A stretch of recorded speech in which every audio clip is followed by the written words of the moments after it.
Hey guys, here are a few more details about the board.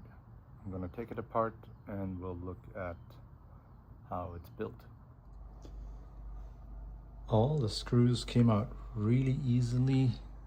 Feels like they did a good job assembling it. Nothing felt cross-threaded. Everything looks really nice. Also the finish of the aluminum rails, super nice. All right, let's take this out. It slides out really easily, which tells me that probably a standard Pint bumper should fit. So, same in the back. How does that come out? Need two hands here.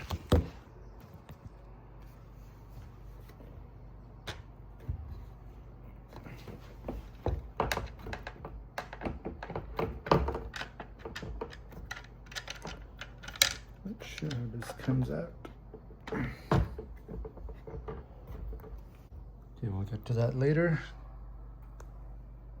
Motor and foot pad connector. This is a standard Pint foot pad connector, it looks like.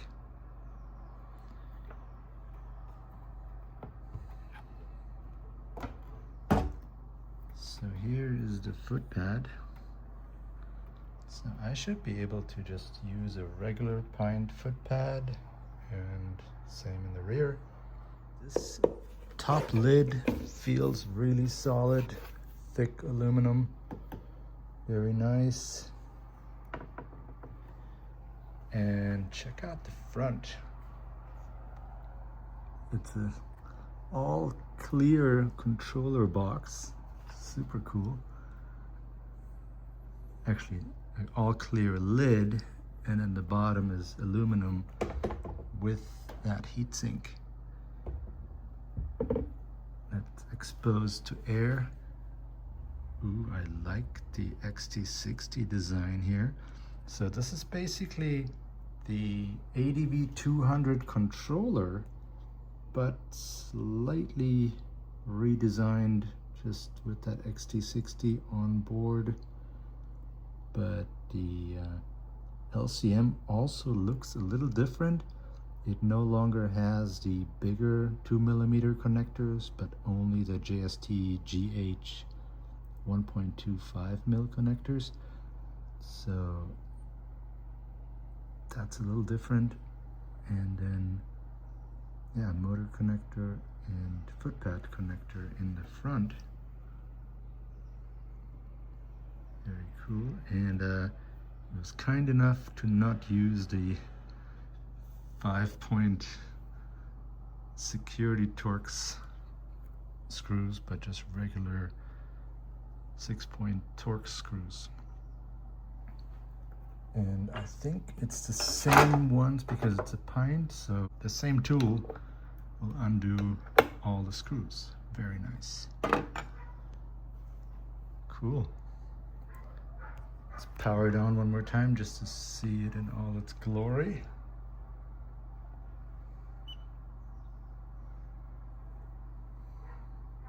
Nice. And then I assume it's like with the Pint V kit. Double tap on the power button changes the brightness level. Here we go, now it's off. And then we get the Knight Rider animation after a few seconds. But yeah, so it was this blue LED that was shining through the foot pad that confused me a little bit. You would almost want that to be green or some other color, because blue I associated with the foot pad. Look what I just discovered. A CAN bus connector. Very nice. LCM V4. All right, now let's see if I can fit some Pint parts on there. And there we have it. Stock Pint foot pads, they fit as well. Holes line up perfectly in the front and in the rear, and the connector is the same, so yeah, that fits.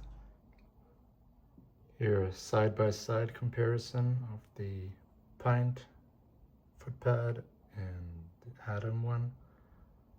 It's just a little bit flared out in the rear, giving you probably a ½ inch of extra real estate to stand on. And yeah, as you can see, the sensors go all the way back here. Nice.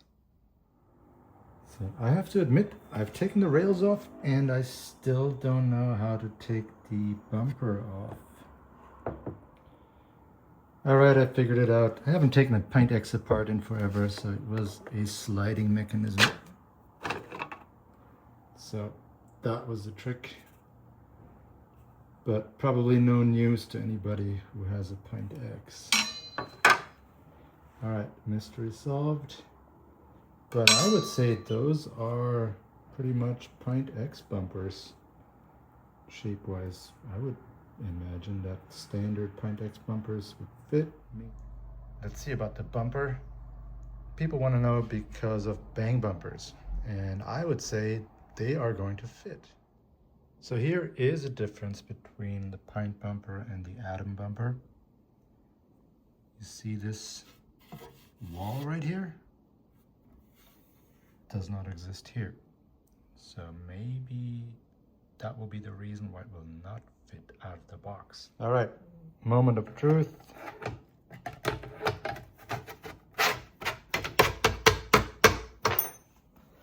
Fits pretty good.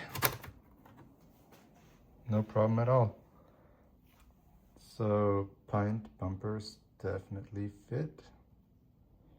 Good job, Tony. One other smart move that he made is that both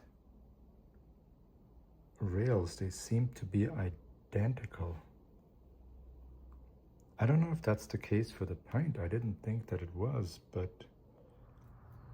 So yeah, this looks really promising. Now I can't wait to get the motor.